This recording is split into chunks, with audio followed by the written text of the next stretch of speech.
Começar a Sim. organizar. Boa noite a todos, né? Obrigada por terem iniciado muito bem. Eu tive um problema técnico, mas consegui entrar agora. Então, fui Coisa. acompanhando com o professor Reinaldo, né? O diretor Reinaldo, e aí ele Aham. foi me dizendo como é que estava tudo sendo conduzido. Então, parabéns, professora Cleudia, né? A professora Cleudia é uma das nossas docentes, tanto do curso de neuropsicologia quanto do curso de neuropsicopedagogia clínica, que são dois cursos que nós temos com algumas disciplinas em comum, porque a abordagem da neuropsicologia, neuropsicopedagogia, né, que temos, ela é neuropsicológica, porque entendemos bases comuns, como Lúria e outros teóricos, que vão embasar as duas áreas. E mais no final depois da minha palestra, eu vou falar um pouquinho mais sobre isso.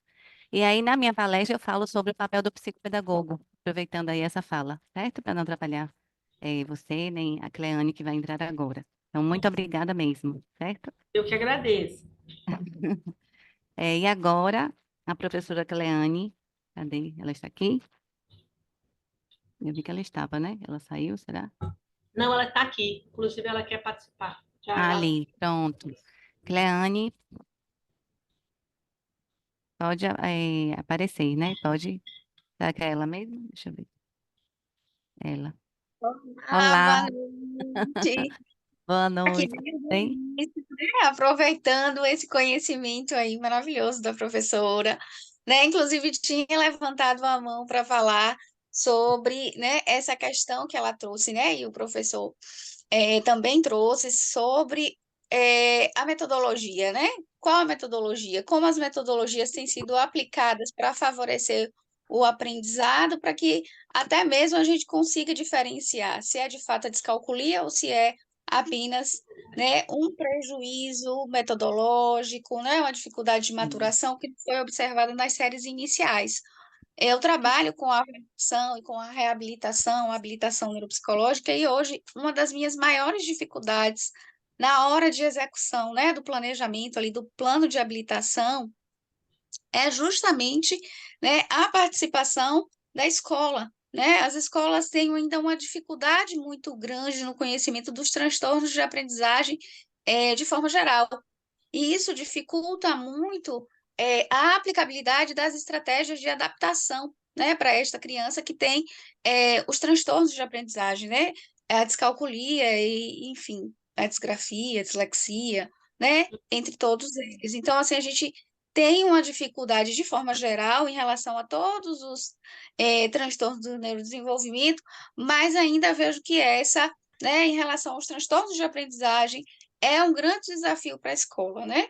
Um grande desafio no sentido de entender, de conhecer, né, o funcionamento dessa criança, de fazer a interpretação dos dados do relatório, enfim, de acompanhar esse raciocínio e quais as possibilidades da aplicação das estratégias, né, que nós oferecemos ali naquele momento de contato, né, com a escola.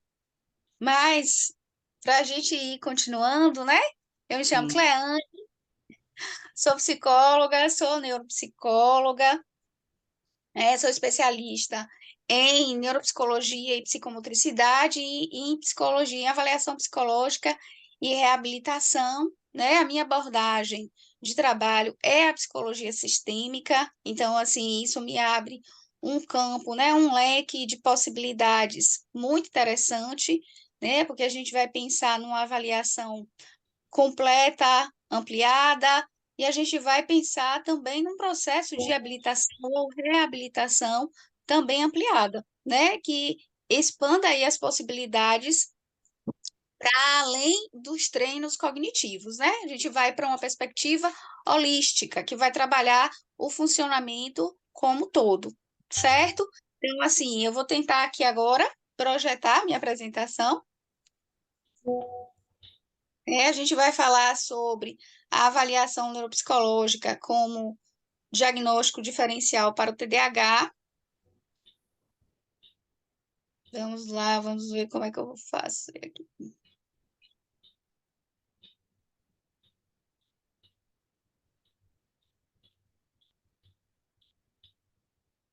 Só um minutinho, está dizendo que o meu documento não é compatível.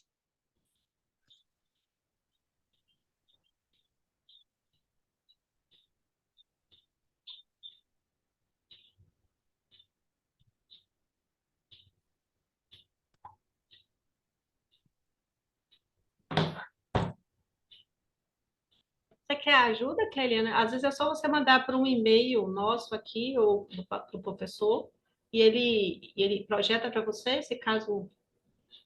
Pode ser. O meu documento está em PowerPoint e não está abrindo porque. Só um minutinho, que eu já vou Tá, pode reconfigurar mandar pelo WhatsApp, se conseguir. Eu Uhum. já abro aqui. agora.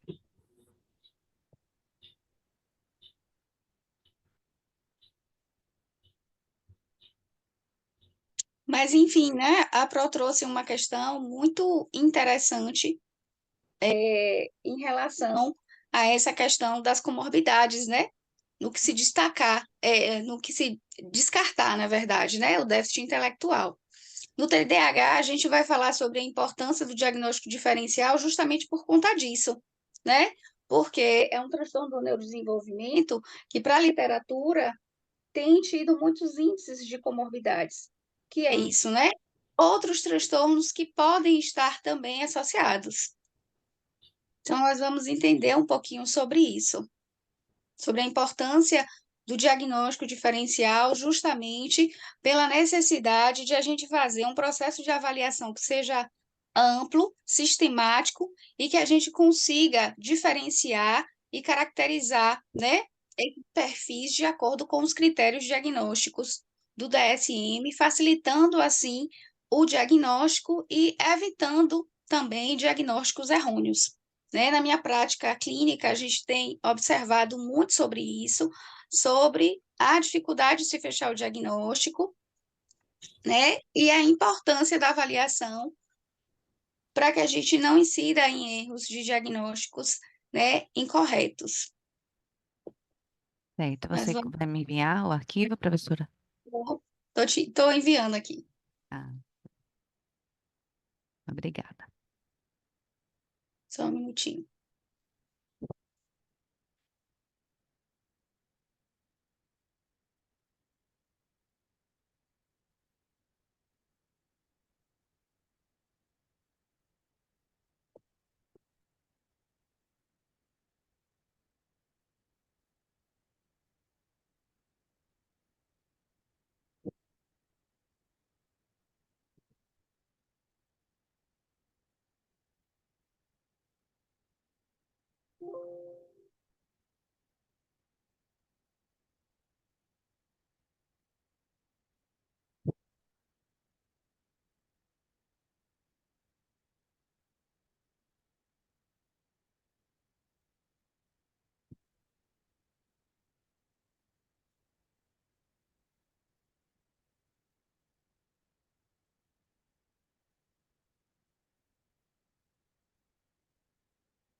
Enquanto passa, Renaelma, esse Sim. material de gravação vai ficar disponível para o pessoal? O pessoal está perguntando aqui no chat Ah, não, se vai não. ter acesso a esse Geralmente material. não. Nós gravamos, né, mas não disponibilizamos. A princípio, não. O que nós fazemos é solicitar os slides, né, para Mas, os palestrantes, e aí compartilhamos os slides assim que eles solicitam o certificado. Eles tá. solicitam o certificado e aí nós encaminhamos junto com o certificado os slides. A Ótimo. gravação não, porque é direito de imagem, né, de vocês, e eh, a contribuição foi desse horário mesmo. Então, né, Ok. É só para um evento poder falar gratuito. aqui no grupo, o pessoal está perguntando, né? Isso. Porque às É vezes como é um quer mais evento gratuito, a gente não faz essa. Aham, A gente faz o registro para comprovar que foi realizado, né? Mas não faz a certinho. depois.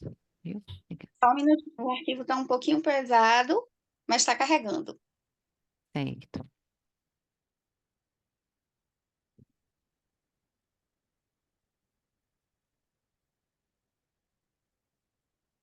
Aí, nesse momento, se alguém quiser fazer alguma pergunta sobre a pós-graduação, sobre os nossos cursos, qualquer curiosidade, né, pode ficar à vontade, certo? Nós realizaremos um evento por mês de cada curso. No caso, eu coordeno 4 cursos. Então, teremos esses eventos, né, abrindo para outras pessoas, além dos nossos alunos, como complementação dos estudos, trazendo temas diversos e atualizados conforme os estudos atuais, né? Também considerando a experiência de cada uma trazendo profissionais de fora, também além dos nossos professores, porque a professora Cleane, por exemplo, também já foi docente nossa, da nossa pós, né? Então, ela não está atualmente, mas já foi, pode voltar em outro momento. Então, assim, e outros professores vamos estar convidando, certo? Também nossos ex-alunos que já estão atendendo vão trazer contribuições também em algumas apresentações, alguns encontros. E aí, muito mais novidades vão ocorrer, certo? E aí, quem quiser acompanhar as novidades, é só acompanhar o canal do Instagram, que no caso dessa pós é arroba, pós-neuro, Olgamete, né? E aí vai estar lá sendo atualizado do que está ocorrendo na faculdade, do que pode participar, sim, né, das atividades que são abertas. E enquanto a professora manda, os nossos cursos, aí eu vou falar de neuropsicologia especificamente, né, para não ficar confuso. Neuropsicologia, ele tem 360 horas, é um curso que é presencial e que o aluno pode optar pode optar por assistir de forma híbrida em casa, caso tenha alguma demanda e não possa ir presencialmente, como um bônus, né, porque de fato presencialmente é que se aproveita mais. Além disso, o aluno tem acesso a 15 disciplinas. Dentre essas 15, 10 são comuns com o curso de neuropsicopedagogia clínica e 5 específicas. E aí nós temos, dentro da neuropsicologia, alunos que são psicólogos, e aí eles vão ter um direcionamento específico para a neuropsicologia clínica, e os alunos que não são psicólogos, chegou, e que querem ser especialistas em neuropsicologia, ou seja, levar a neuropsicologia para as suas áreas de atuação. Né? Então, por exemplo, um pedagogo que vai usar abordagem neuropsicológica em sala de aula, né? Mas não vai poder fazer avaliação neuropsicológica, que aí seria o papel de quem é psicólogo. Então, existe essa possibilidade na faculdade, obviamente, tá? E aí, depois, quando o aluno conclui as 15 disciplinas, optando, ele pode também fazer neuropsicopedagogia clínica, e aí só pega as disciplinas que são específicas, as 5 restantes, né? E aí ele pode ter duas formações, ser especialista em neuropsicologia e especialista em neuropsicopedagogia clínica. Vamos lá, vou abrir aqui o arquivo.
E além das 360 horas, nós oferecemos, através de parcerias com instituições e profissionais, algumas práticas supervisionadas. Então, ocorre pelo menos uma por semestre, e os nossos alunos que já cumpriram 7 disciplinas do curso podem fazer,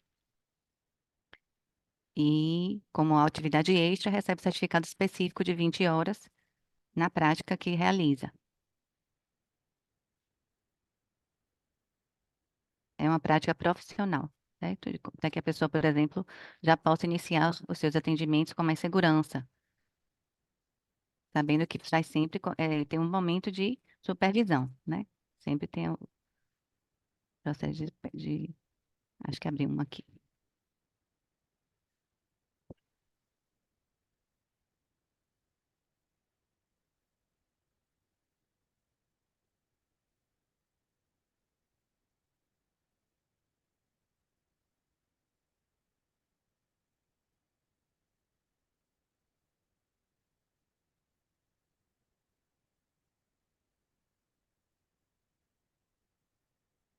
Ele está abrindo, daqui a pouco conseguimos.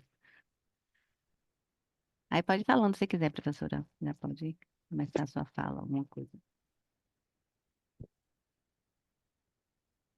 Então, vamos lá. Vou abrir aqui para não me perder, né, nos slides, Já vou abrindo aqui já já. acompanhar,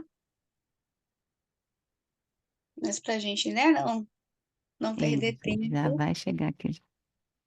Boa noite, Ana. Estamos na segunda palestra.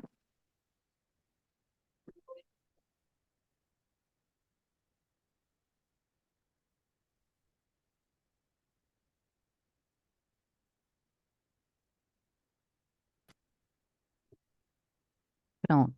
Dá para ver? Tá bem pequenininho. Não sei se as pessoas vão conseguir acompanhar. Agora melhorou. Pronto.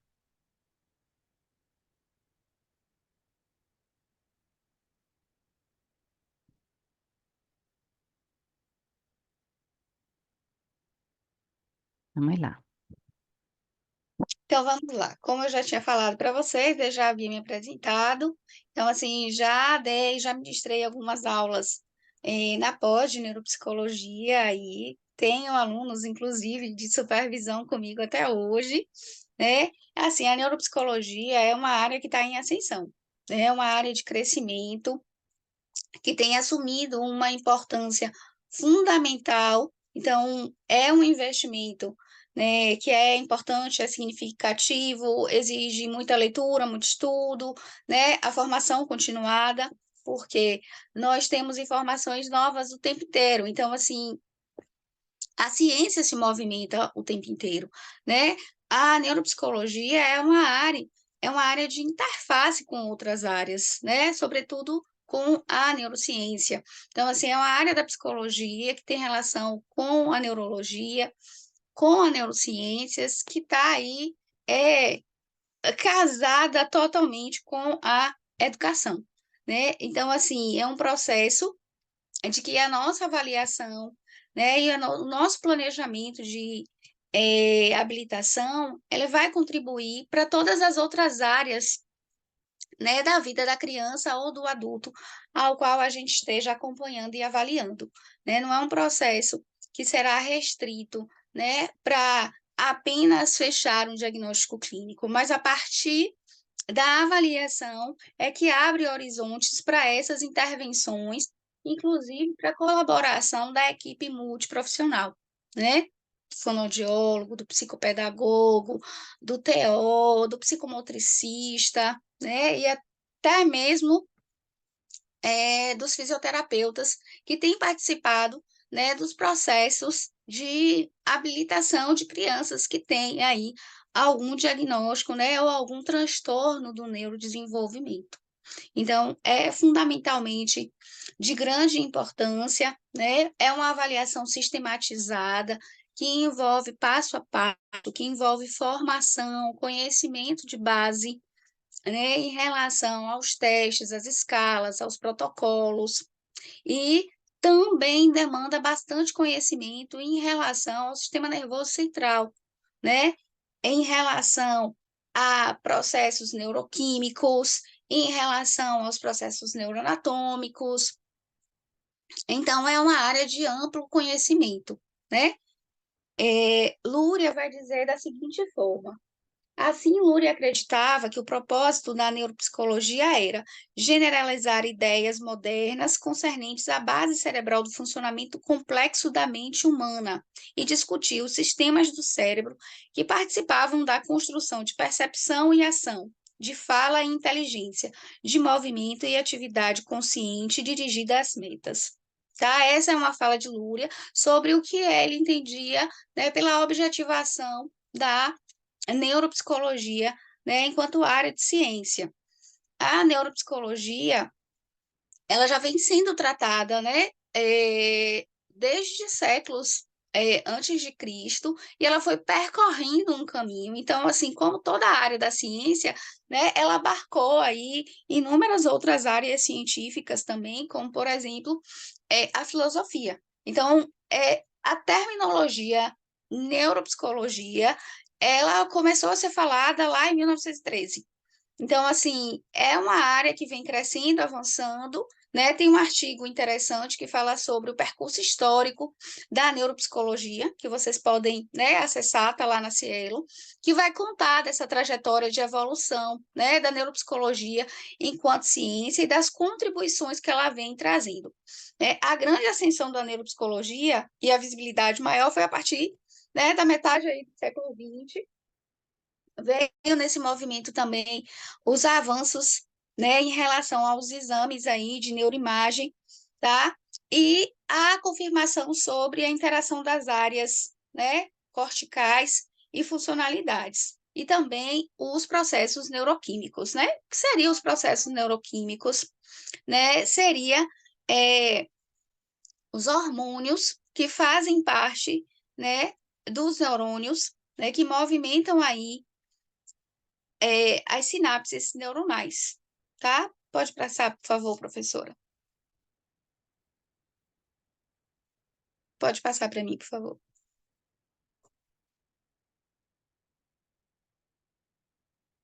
Que movimentam aí os processos neuronais, né? Então, assim, a gente tem o neurônio, tá?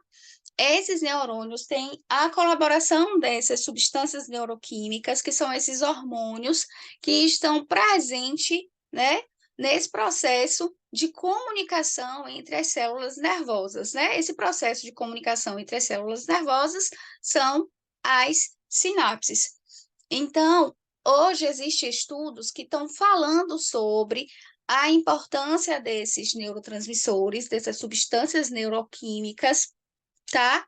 E a relação deles, né, para o TDAH, assim como áreas importantes, áreas corticais importantes, aonde essas sinapses elas estão ocorrendo e que pode ter influência, né, em relação aos comprometimentos relacionados ao TDAH.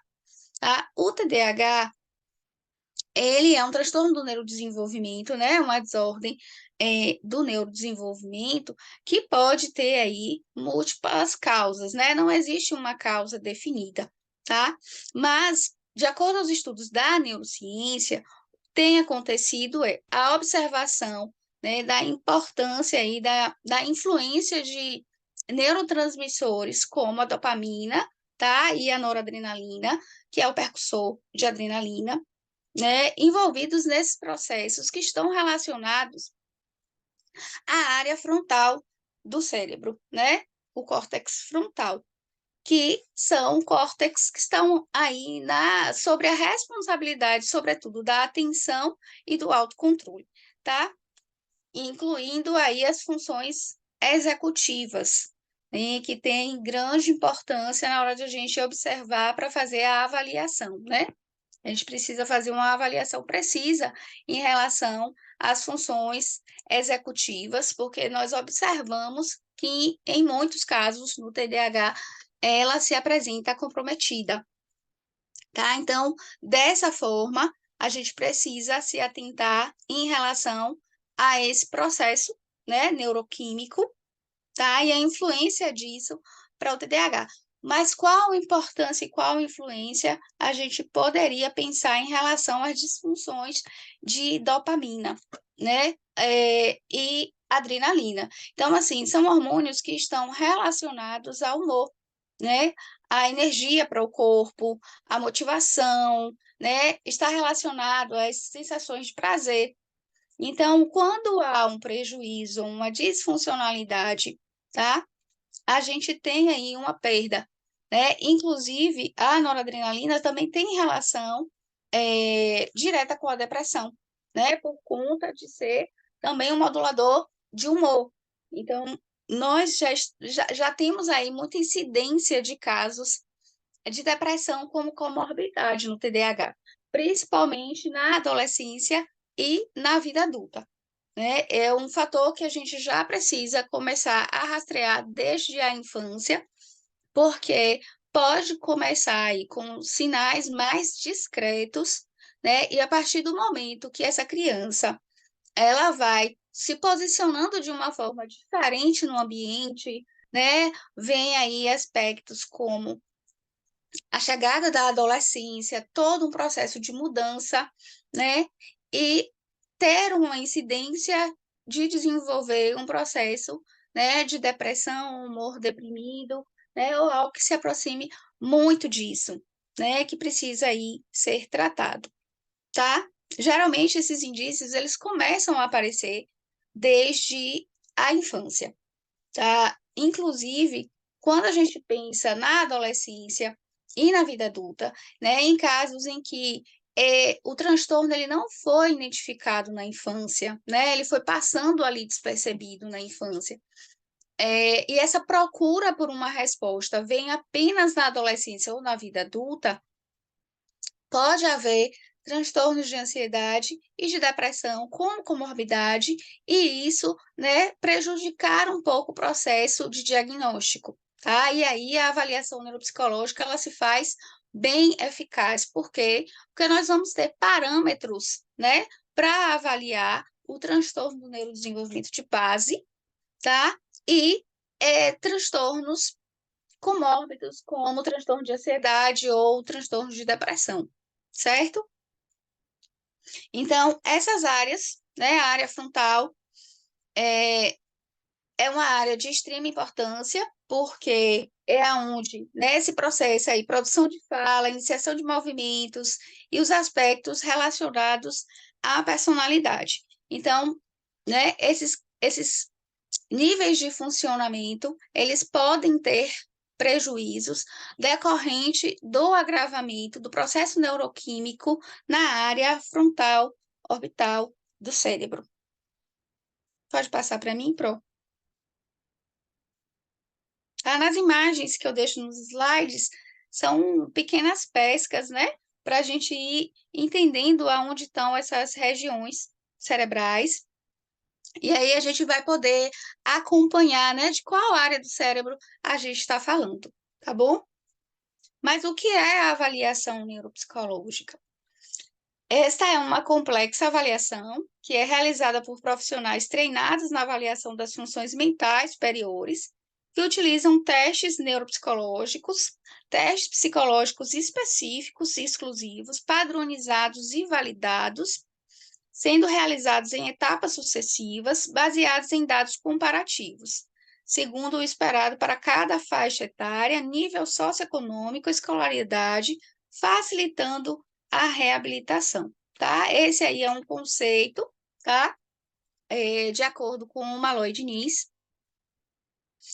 E como a gente pode, né, montar o nosso protocolo de avaliação? Primeiro, quando eu falo que esses testes precisam ter uma validade, né, porque eles precisam ter consistência científica, certo? Então, a gente precisa observar se tem ali um artigo que valide, né? E se esse teste, essa escala a qual a gente vai se apropriar para montar o nosso protocolo, tem uma validação científica, né? Tem um artigo científico, tem um documento científico que traga ali a pesquisa, o estudo, né, que o valide. Então, assim, nós temos a plataforma do SATEPSI e lá está, né, catalogado todos os instrumentos que estão validados, que estão padronizados, né, e que ainda estão válidos, que a gente ainda pode utilizar, certo? Então, é sempre interessante fazer uma visita lá na plataforma, tá? Para entender, né, como é que está aquele instrumento. É um instrumento que está lançado lá na plataforma, né? Qual é a situação atual? Ele tá válido? Ele pode ser utilizado? Então, é muito importante para que o nosso trabalho, que é um trabalho extremamente científico, né, esteja aí validado, que nós tenhamos esse cuidado de ir até, né, a plataforma do SATEPSI, observar a validade e a padronização, né, desses testes, desses instrumentos neuropsicológicos e psicológicos aos quais nós vamos lançar mão para montar o nosso protocolo de avaliação, tá? Para avaliação especificamente do TDAH, não existe, né, em nenhum artigo que a gente possa observar, né, um protocolo específico montado, tá? Nós, enquanto profissionais, vamos montar o protocolo de avaliação de acordo à necessidade que o nosso cliente apresenta, né? Por isso que precisa ser um processo criterioso e partir de uma boa entrevista inicial, uma boa anamnese, né? Para que a gente possa conseguir compreender, né, a demanda e, a partir da demanda apresentada, montar o nosso protocolo, a nossa bateria para avaliação específica daquele cliente, certo? E para isso a gente vai aí abrir mão dos testes padronizados, das baterias de tarefas, tarefas neuropsicológicas, escalas e também de inventários. Então, de acordo com o que nós reconhecemos na demanda, de acordo com o que nós compreendemos no contato com o nosso cliente e no próprio processo da avaliação, nós vamos aí complementando o nosso protocolo, né? Nós vamos complementando a nossa bateria de testes para avaliação. Pode passar, Pro, por favor.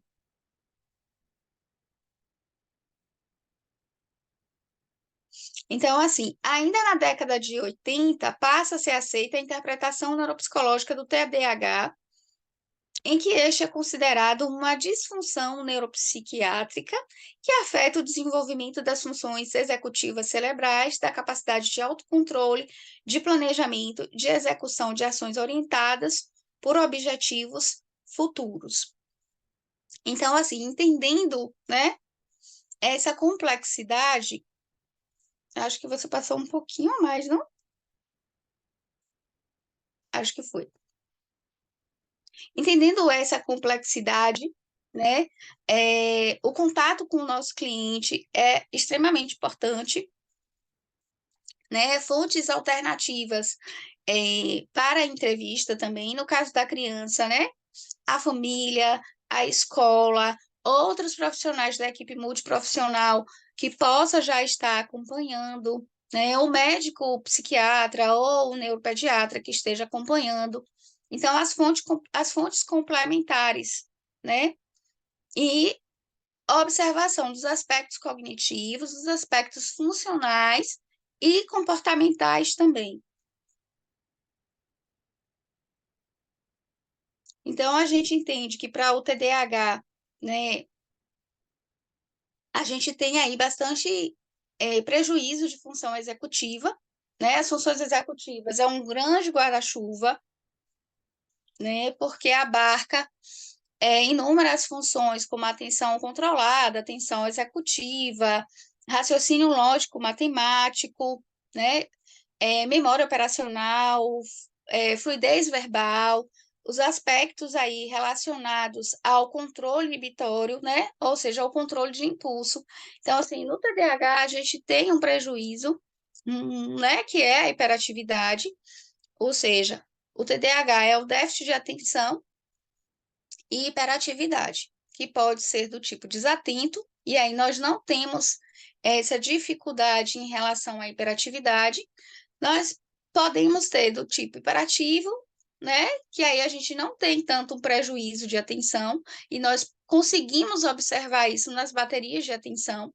Então, quando nós vamos para as baterias de atenção, a gente vê que o nosso cliente, ele tem ali um perfil de atenção concentrada, alternada, dividida na média ou até mesmo acima da média, né? Então, a gente pode ter ali um TDAH predominantemente hiperativo, ou do tipo combinado, onde a gente observa, né, as dificuldades atencionais e a gente observa também as dificuldades relacionadas à hiperatividade.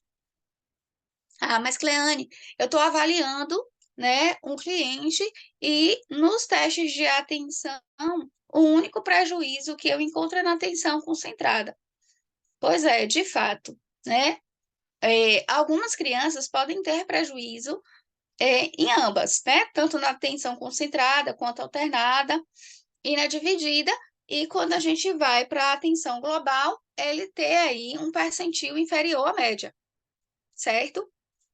Mas, para a maioria dos casos, maior prejuízo está na atenção concentrada, Por isso justifica-se que essa criança não tenha tantas dificuldades em relação à vida escolar ou à vida acadêmica. Sim, porque tem ali uma dificuldade da atenção concentrada que acaba sendo equiparada ou equilibrada pelo fato de conseguir pegar a informação, né, mesmo estando ali manipulando ou estando sendo exposto a um outro estímulo, né? Então, assim, nós temos clientes que apresentam esse perfil de atenção, tá? Ou aqueles que têm um funcionamento cognitivo muito alto, né? Recentemente, eu fiz a avaliação neuropsicológica de um adulto e a hipótese diagnóstica era para o TDAH. E, de fato, fechou-se para o TDAH, mas é um cliente que não apresenta, nos testes, né, nas baterias de atenção, não apresenta um prejuízo atencional significativo, né? Tem uma atenção concentrada na média, uma atenção alternada e uma atenção dividida na média superior. Então, assim, não apresenta nenhum indício de déficit de atenção na bateria, tá? Mas tem um prejuízo funcional significativo que pode ser observado através das escalas comportamentais e funcionais. Mas aí a gente observa que se trata de um cliente que tem um perfil de funcionamento cognitivo alto, tá? Por quê? Porque na avaliação da inteligência, a gente também observou uma inteligência que está acima da média, né? Uma memória auditivo-verbal, que também apresenta indicadores acima da média, né? E as dificuldades maiores estavam relacionadas à memória operacional, tá? Ou memória de trabalho.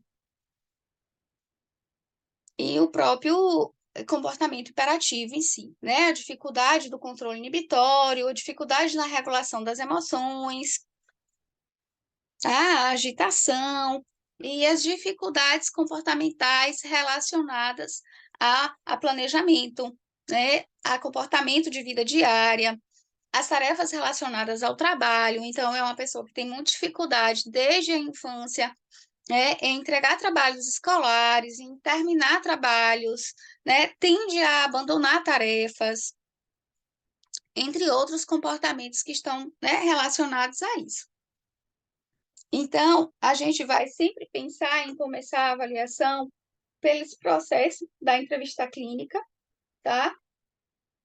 A entrevista clínica, ela precisa ter um eixo de organização que cumpra essa proposta de rastrear ao máximo informações sobre o cliente, né, sobre o paciente. Então, a importância da entrevista clínica, ela diz, né, sobre a necessidade de a gente levantar dados relevantes, né, fazendo aí uma investigação social, né, uma investigação sociodemográfica e familiar, observar as condições gestacionais no parto e puerperal, os antecedentes pessoais e relacionais, condições do desenvolvimento biopsicossocial, saúde, adoecimento, padrão familiar, padrão alimentar, sono, desenvolvimento, aspectos psicomotor, né, é importante, os aspectos psicomotores, também estão relacionados ao TDAH. Então, a gente já observa que crianças com TDAH podem ter, né, atrasos psicomotores. Então, é importante a gente entender quando essa criança engateou, quando sustentou o tronco, né, quando caminhou, enfim, todo esse processo do desenvolvimento motor, tá? Desenvolvimento social, cognitivo, as atividades de vida diária, se tem seguido ali, tem cumprido as fases esperadas, que a gente entende que é o desenvolvimento, né, típico, aspectos ambientais, genéticos, parentalidade, comunicação, escolaridade, comportamento social, intrarrelacional, características afetivas e emocionais. Tá? Então, eu digo sempre que uma boa entrevista clínica precisa compreender esses aspectos. Tá? E você vai dizer assim, mas Cleane, onde é que eu acho, né? No meu processo, né, estudando, observando, tendo contato com material de professores, enfim, eu fui montando a minha entrevista clínica para contemplar aquilo que eu desejava ali, né, encontrar, né? Eu fui montando ali a minha entrevista clínica de acordo com o meu objetivo, tá? Então, assim, esse é o eixo importante da entrevista clínica, certo? E que a gente precisa considerar para o momento da avaliação. Mas vamos lá. Vamos seguindo, tá? A gente precisa se atentar também no processo da avaliação para as resoluções do CRP, né? A gente pensou aí nos testes, enfim, e a gente precisa se atentar sobre as resoluções do CRP, tá? Considerando o decidido em reunião plenária em 18 de fevereiro de 2014, a especialidade de neuropsicologia fica instituída com a seguinte definição: atua no diagnóstico, no acompanhamento, no tratamento e na pesquisa da cognição, das emoções, da personalidade, do comportamento, sob o enfoque da relação entre estes aspectos e o funcionamento cerebral. Utiliza-se para isso de conhecimentos teóricos angariados pelas neurociências e pela prática clínica, como metodologia estabelecida, experimental ou clinicamente, tá? Esse trecho aí foi retirado da resolução 002 de 2004, tá? O que é que compõe a nossa avaliação neuropsicológica? Primeiramente, a gente precisa entender o potencial intelectual do nosso cliente ou paciente, né? Então, isso significa dizer que a gente precisa fazer a avaliação da inteligência. Para a avaliação da inteligência, nós temos hoje testes que são padrão ouro, né?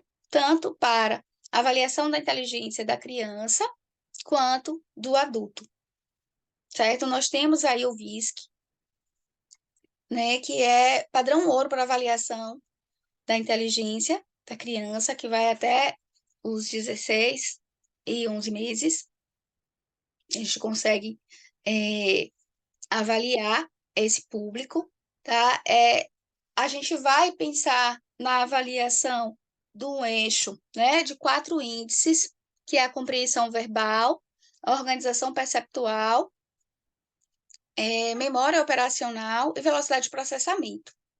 Então, nós temos esses 4 índices, né, que compõem a avaliação da inteligência e que faz com que a gente consiga chegar aí ao coeficiente de inteligência, tá? A média de inteligência da população brasileira, de acordo com as pesquisas do instrumento, né, variam de 90 a 109. Então, a população que tem aí um percentil de inteligência que está entre 90 e 109 estão dentro da média da inteligência e têm um desenvolvimento típico, certo? E aí vocês podem me perguntar, qual é a interferência que o coeficiente de inteligência tem para avaliação do TDAH? Tá, a gente precisa entender quais são os prejuízos, tá? E os potenciais. Então, assim, a gente precisa entender o funcionamento intelectual, independente de qual seja lá no final o diagnóstico, tá? Temos casos de TDAH que tem um potencial intelectual dentro da média, então, assim, a gente não tem prejuízo em relação à inteligência, a gente tem alguns prejuízos no índice, né? Então, assim, é muito comum nós termos clientes que estejam ali com a compreensão verbal ok, dentro da média, a velocidade de processamento dentro da média, a organização perceptual ali bem ajustadozinho, mas a gente tenha uma memória operacional que esteja, por exemplo, na média inferior, certo? Isso diminui um pouco o índice, mas não tira ali o nosso cliente da faixa média de inteligência. Então, isso é um dado importante, né? Principalmente quando a gente pensa nessa avaliação do TDAH. Um outro fator extremamente importante para a avaliação é a atenção. Antes de eu pular para a atenção, eu preciso falar também da avaliação do adulto, né? Porque temos, assim, uma procura crescente, né? Muitos adultos estão se identificando, né? Descobrindo na terapia características que podem ser sugestivas para o TDAH e têm buscado a avaliação como um diagnóstico diferencial, né? Como uma possibilidade para se chegar à compreensão, né? Dessas características clínicas apresentadas. Então, a gente tem aí o VASI, né?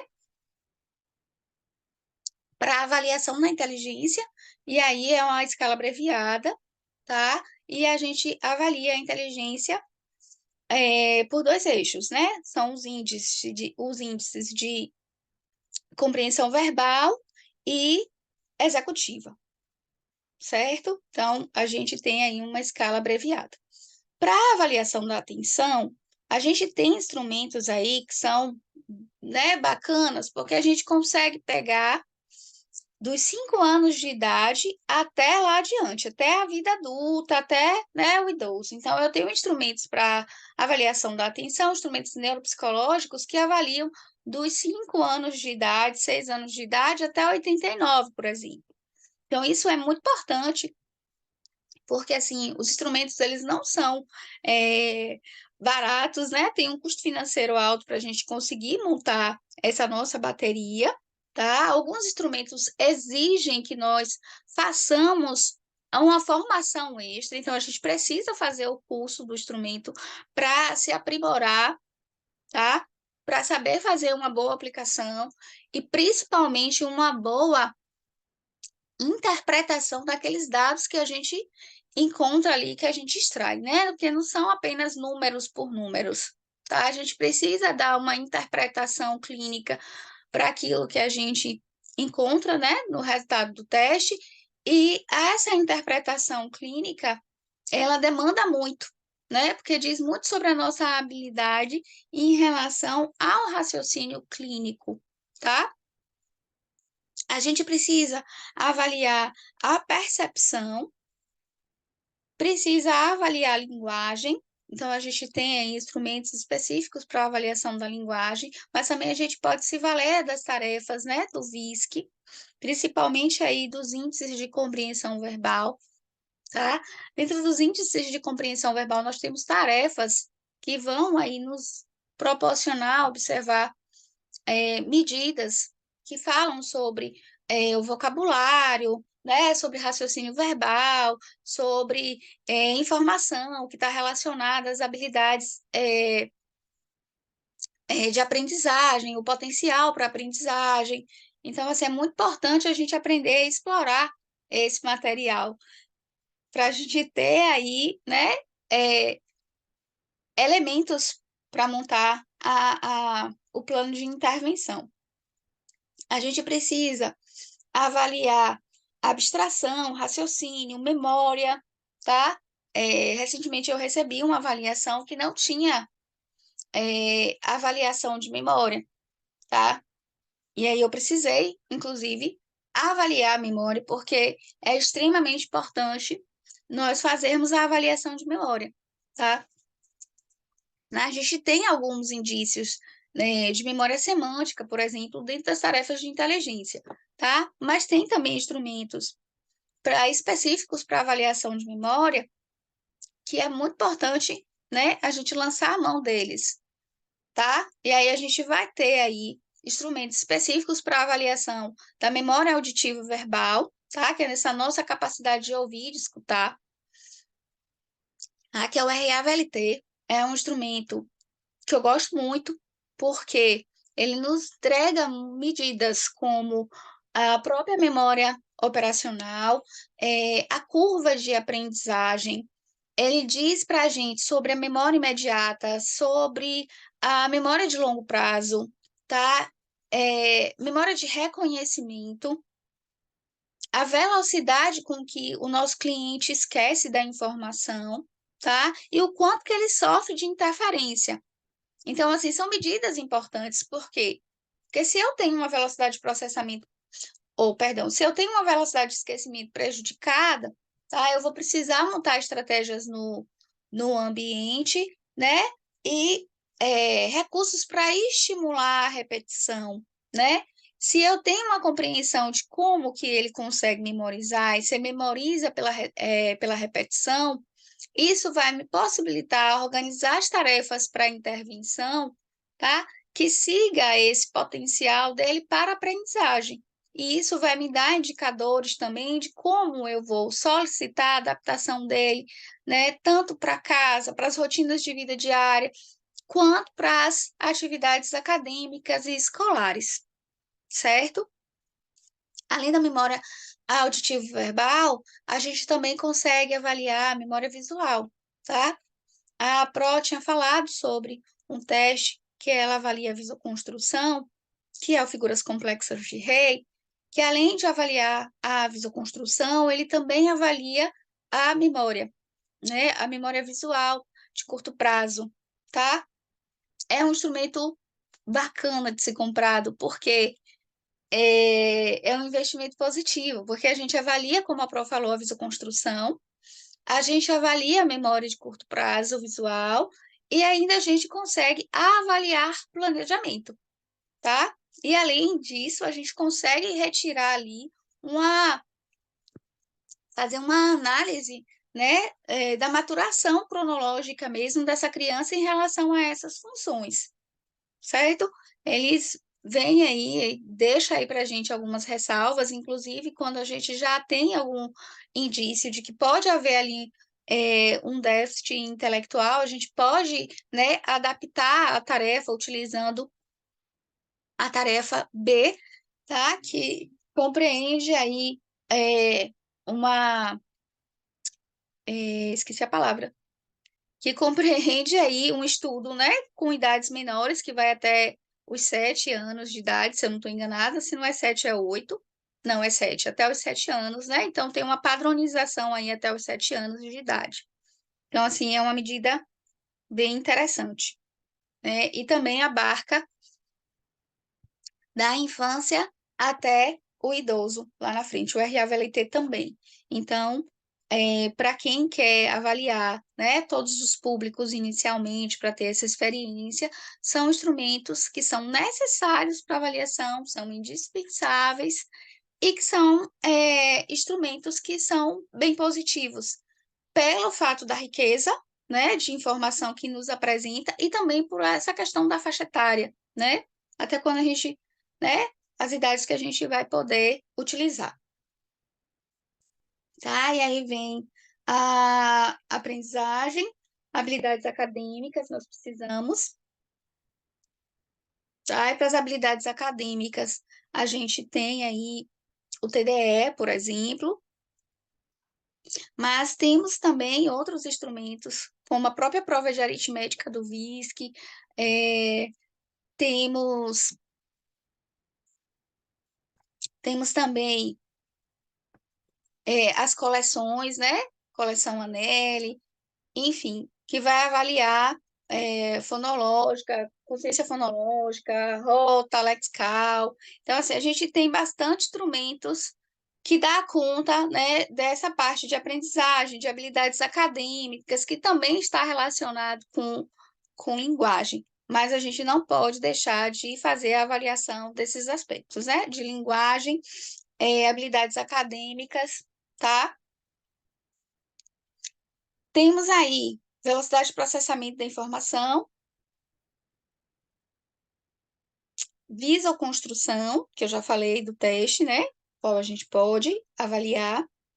Tem outras tarefas também, inclusive o Cubos do VIS, que também avalia essa questão da praxia, né? O desenho da figura humana, tá? Se alguém lembrar de mais alguma aí, né? No final, vocês podem trazer para contribuir. A gente precisa avaliar a personalidade, né? Os aspectos emocionais. Então, eu nunca deixo de fora, tá? Uma tarefa projetiva, né? Um teste psicológico projetivo. Sempre utilizo algum, tá? Gosto muito do HTP, então uso bastante, que é o teste de personalidade, é um teste projetivo. As escalas, né? Que fazem aí um rastreio de depressão, de ansiedade, de compulsividade, de hiperatividade, as escalas que fazem um rastreio em relação à comunicação, né? Comunicação expressiva, receptiva, escrita, os aspectos psicomotores também precisam ser avaliados. Então, isso aí é extremamente importante. E, no caso do TDAH, a gente vai para as escalas específicas e inventários específicos, né? Que podem ser de autorrelato, né? E pode ser de heterorrelato, que é quando a gente faz ali o questionamento aos pais, à escola, tá? Ao familiar que está mais perto, a babá que acompanha, assim, toda essa fonte de informação que pode trazer para a gente dados para as escalas, né? Que são as escalas clínicas que a gente observa funcionamento, tá? E a gente observa também as questões comportamentais. Então, a gente tem aí escalas específicas. Quando há a hipótese, né, para a possibilidade de outro diagnóstico, aí eu vou lá e vou adaptar essas escalas, certo? Mas até aí, então, até esses aspectos da personalidade, né, eu sempre sigo essa linha de pensamento desses aspectos cognitivos que a gente precisa avaliar e não tem como deixar de fora, porque tem muita relevância, tá? E as funções executivas, sobretudo controle inibitório, né, memória operacional, que podem estar bastante prejudicados no TDAH, tá? Então, assim, no TDAH eu posso ter clientes que têm um funcionamento cognitivo que está na média e acima da média, né? Esses indicadores, tendo aí algumas alterações, né, relacionadas à atenção concentrada ou não, mas para memória operacional, e posso ter crianças que têm um funcionamento cognitivo e intelectual prejudicado. Então, hoje já se fala na possibilidade, né, e já tem acontecido isso, de fechar-se um diagnóstico de deficiência intelectual e de TDAH, tá? Então, como comorbidade, a criança pode apresentar um diagnóstico de deficiência intelectual e de TDAH. Ou seja, quando o déficit intelectual não justifica o prejuízo clínico apresentado pela criança, certo? É diferente dos transtornos de aprendizagem, né? A literatura tem trazido essa possibilidade, né? Essa informação de que nós podemos fechar o diagnóstico de TDAH mesmo essa criança tendo aí um prejuízo intelectual, certo? Mas a gente precisa fazer uma avaliação bem minuciosa para entender se o prejuízo intelectual que essa criança possui justifica as características apresentadas, principalmente em relação ao déficit de atenção, certo? Pode passar, Pro.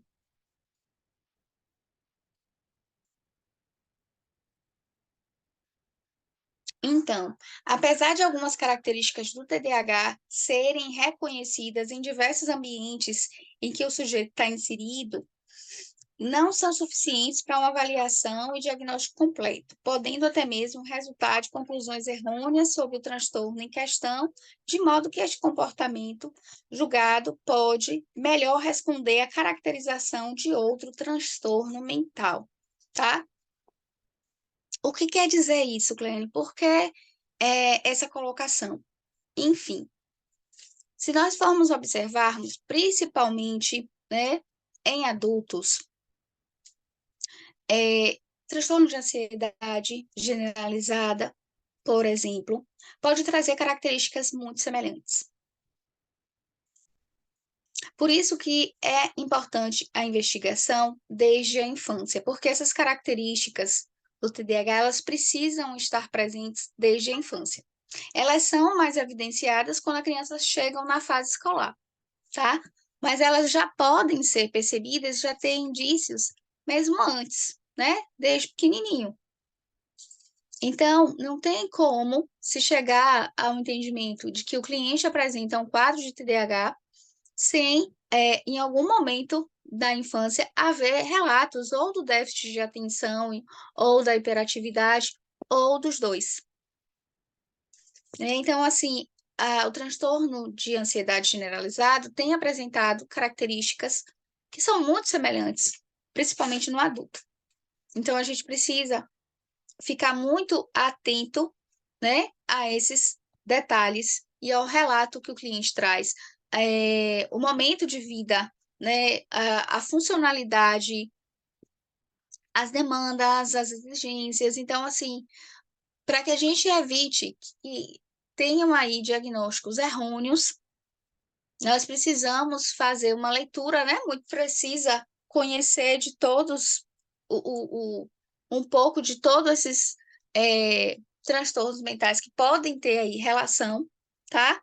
Para a gente conseguir diferenciar, certo? E aí é importante a gente observar socialização, comportamento adaptativo, rotina de vida diária, rotina de vida instrumental, tá? Eu gosto muito de uma escala que também avalia desde bebê, né, desde 0 até o idoso, que é a Vineland-3, tá? Ela dá, assim,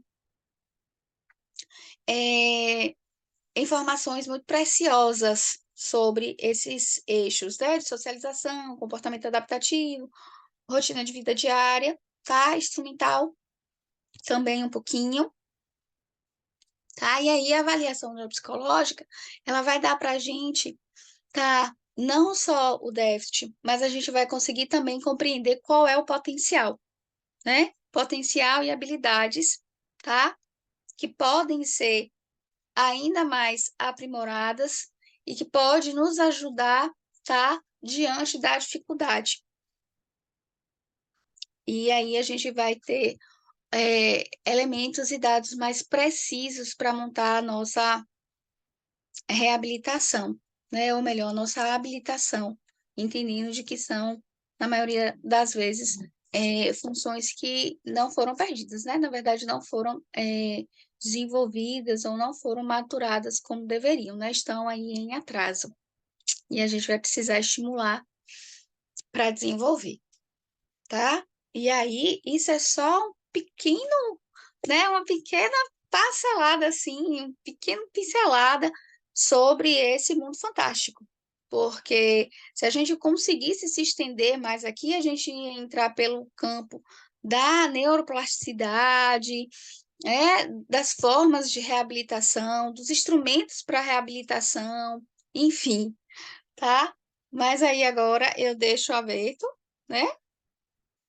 Eu deixo aberto para que vocês perguntem e tirem dúvidas. Eu acho que eu já extrapolei o tempo.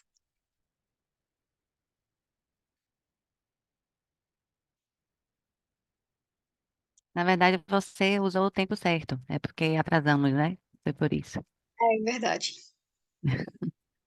Ó, parece que tem uma pergunta aqui, vamos ver. Aqui. É, o que fazer quando a criança tem um grande potencial cognitivo e na aprendizagem, porém o comportamento está aquém da idade dele? Tipo, ele tem 9 anos, mas bem imaturo. Recomendaria simplesmente uma terapia comportamental? Pronto, ótima pergunta. A gente tem esse fator. No TDAH, a gente tem observado muito essa questão da imaturidade comportamental. E é por isso que eu não dispenso a avaliação da personalidade, né? Dependendo da idade. A partir de 7 anos de idade, a gente tem aí instrumentos padronizados para avaliação, né? Os testes projetivos, que são testes psicológicos. Mas é interessante a pergunta. Quando não tem um prejuízo cognitivo, né, o que a gente de fato recomenda é a psicoterapia, tá? Para trabalhar os aspectos comportamentais. Vai entender em quais aspectos está essa imaturidade. É na socialização, né? Ele não consegue acompanhar o discurso das outras crianças da mesma idade. acaba tendo brincadeiras, né, que são inferiores ao comportamento, né, do que se espera, que está inferior ao que se espera para a idade, então tem dificuldade de socializar, né, tem dificuldade em regras sociais, em compreender, né, e não só em compreender, porque geralmente quando ele tem um funcionamento cognitivo e intelectual dentro do esperado para a idade, ele compreende a regra, mas ele tem dificuldade em executar, né? Então, assim, ele contraria a regra. Então, o indicativo aí, de fato, é para a psicoterapia, né? Para trabalhar as questões comportamentais, trabalhar a estimulação do controle inibitório, trabalhar aí com as habilidades sociais. Então, assim, trabalhar estratégias de habilidades sociais é extremamente importante para a criança aprender a lidar com as regras, aprender a lidar com a hierarquia, desenvolver a comunicação, empatia, socialização e todas as outras habilidades relacionadas à socialização. Então, o indicativo nesse caso é a psicoterapia e observar se há aí alguma relação com o TOD, né? Ainda que em um nível de comprometimento mais discreto, né? Que é o transtorno positivo desafiador. Inclusive, eu tenho visto muito recorte clínico, ainda que seja um recorte pequeno, né? Que as crianças que têm um potencial intelectual mais alto, né, têm um comportamento imaturo e tendem a ter algumas características relacionadas ao TOD.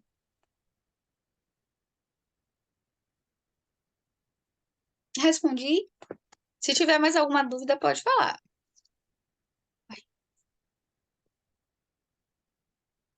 E aí tem mais uma pergunta, que é: quais tipos de programas podem ser aplicados na estimulação da atenção e funções executivas?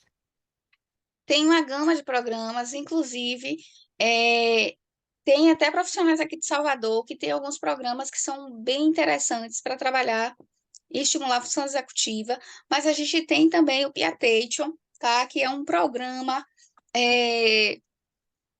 que vem aí para a gente trabalhar funções executivas, principalmente a função primordial dele é a atenção, né?